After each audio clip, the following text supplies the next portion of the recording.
بسم اللہ الرحمن الرحیم۔ السلام علیکم ورحمۃ اللہ وبرکاتہ۔ ناظرین کرام، یوم عرفہ گھریلو و کام کاج، خرید و فروخت یا مارکیٹنگ شاپنگ کا دن نہیں ہے، بلکہ یوم عرفہ میں اللہ کی زیادہ سے زیادہ عبادت کا دن ہے، کیونکہ حدیث کا مفہوم ہے کہ یوم عرفہ میں مانگی گئی دعا سب سے زیادہ افضل، اشرف اور مقبول ہے۔ یعنی آپ جو بھی دعا مانگتے ہیں اللہ تعالیٰ اس کو قبول فرماتے ہیں۔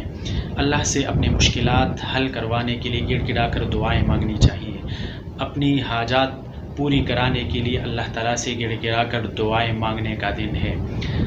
اپنی دعاؤں اور اپنی ضروریات اور اپنی جتنی بھی مشکلات ہیں وہ اللہ تعالیٰ کے سامنے پیش کر کے استغفار اور دعائیں مانگ کر وہ ضروریات پوری کرنے کا دن ہے، نہ کہ پکنک منانے کا دن ہے، نہ کہ غلغپاڑے کا دن ہے، اور نہ کہ فضول میں ضائع کرنے کا دن ہے۔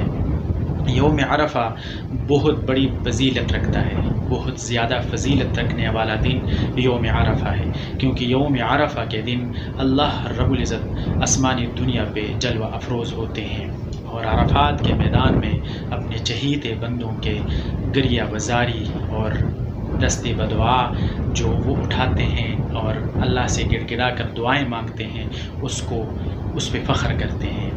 اللہ تعالیٰ سے مانگی گئی ہر دعا قبول ہونے کا دن یوم عرفہ ہے۔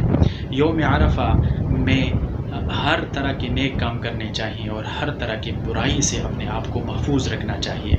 یوم عرفہ کا روزہ اتنا فضیلت رکھتا ہے کہ آپ کے ایک سال پچھلے اور ایک سال آئندہ کے گناہ اللہ تعالیٰ معاف فرما دیتے ہیں۔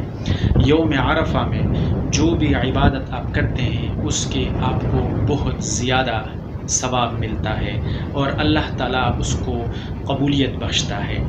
اللہ تعالیٰ کے رضا کے کام کرنے چاہیے، اللہ تعالیٰ کی خوشنودی کے کام کرنے چاہیے، اللہ تعالیٰ کے احکامات کو بجا لانے کا دن ہے۔ اور یوم عرفہ میں اللہ کے پیارے محبوب صلی اللہ علیہ وسلم پہ زیادہ سے زیادہ درود شریف پڑھا جائے، درود شریف بھیجا جائے۔ اللہ کے محبوب صلی اللہ علیہ وسلم کی یاد میں درود شریف سے اپنے زبان کو تر رکھنا چاہیے۔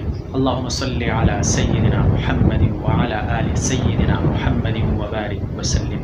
ویڈیو دیکھنے کے لیے بہت شکریہ۔ اللہ تعالیٰ آپ سب لوگوں کو خوش رکھے، اللہ تعالیٰ ہمیں نیک عمل کرنے کی توفیق عطا فرمائے۔ وما علینا الا البلاغ۔